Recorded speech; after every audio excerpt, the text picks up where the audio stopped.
ನಮಸ್ಕಾರ ಸ್ನೇಹಿತರೆ. ನಮ್ಮದು ಶ್ರೀ ಸಪ್ತಗಿರಿ ಮನೆಮದ್ದು ಚಾನಲ್ ಇದೆ. ಅದರ ಮುಖಾಂತರ ಅನೇಕ ರೀತಿ ಚಿಪ್ಸ್ಗಳನ್ನು ಕೊಡ್ತಾಯಿದ್ದೀವಿ. ಸ್ನೇಹಿತರೆ, ನಮ್ಮ ಪ್ರಕೃತಿಯಲ್ಲಿ ಎಲ್ಲನೂ ಪ್ರತಿಯೊಂದು ಸಿಗುತ್ತೆ ನಮಗೆ.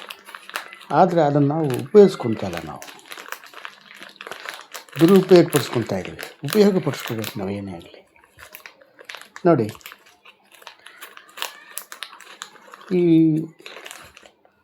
ಕಬ್ಬಿನ ರಸ ತೆಗೆದು ಆ ರಸದಿಂದ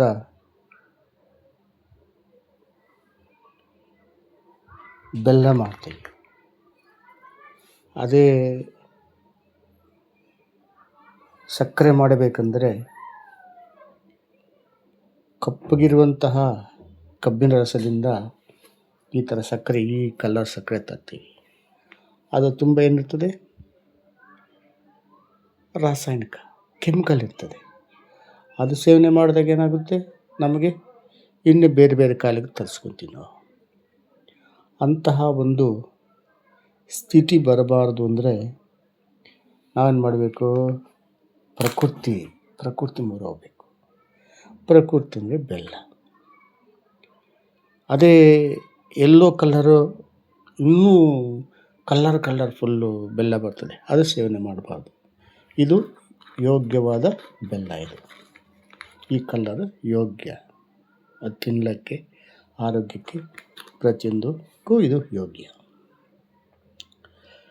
ಅದನ್ನು ಬಿಟ್ಟು ನಾವೇನು ಮಾಡ್ತಾಯಿದ್ದೀವಿ, ಕಲ್ಲರ್ ಬೆಲ್ಲ ತಿಂದು ಇನ್ನೂ ಕಾಯಿಲೆ ತರಿಸ್ಕೊತಾ ಇದ್ದೀವಿ. ಯಾಕಂದರೆ ಸಕ್ಕರೆ ಕಡಿಮೆ, ಬೆಲ್ಲ ರೇಟ್ ಜಾಸ್ತಿ ಆಗಿದೆ. ಆದ್ದರಿಂದ ಸಕ್ಕರೆ ಹಾಕಿ ಬೆಲ್ಲ ತಯಾರು ಮಾಡ್ತಾರೆ.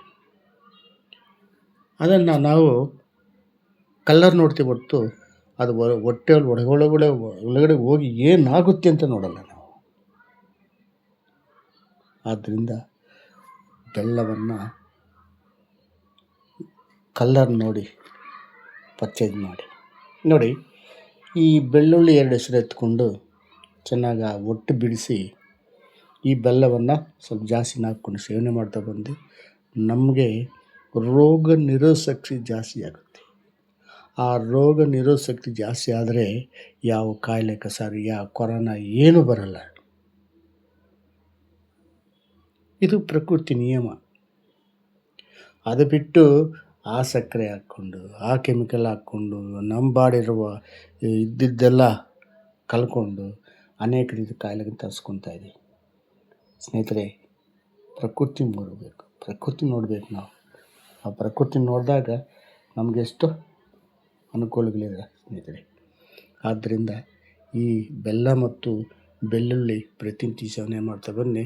ನಮಗೆ ಆ ಶಕ್ತಿ ಎಂಬುದು ಜಾಸ್ತಿಯಾಗಿ ಯಾವ ಕಾಯಿಲೆ, ಯಾವ ಕಸರ ಬರಲ್ಲ. ನಮಸ್ಕಾರ. ಇದನ್ನು ನೋಡಿ ಲೈಕ್ ಮಾಡಿ, ಶೇರ್ ಮಾಡಿ, ಸಬ್ಸ್ಕ್ರೈಬ್ ಮಾಡಿ. ಎಲ್ರಿಗೂ ಮುಟ್ಟಲಿ, ಎಲ್ಲರೂ ನೋಡಿ. ನಮಸ್ಕಾರ ಸ್ನೇಹಿತರೆ.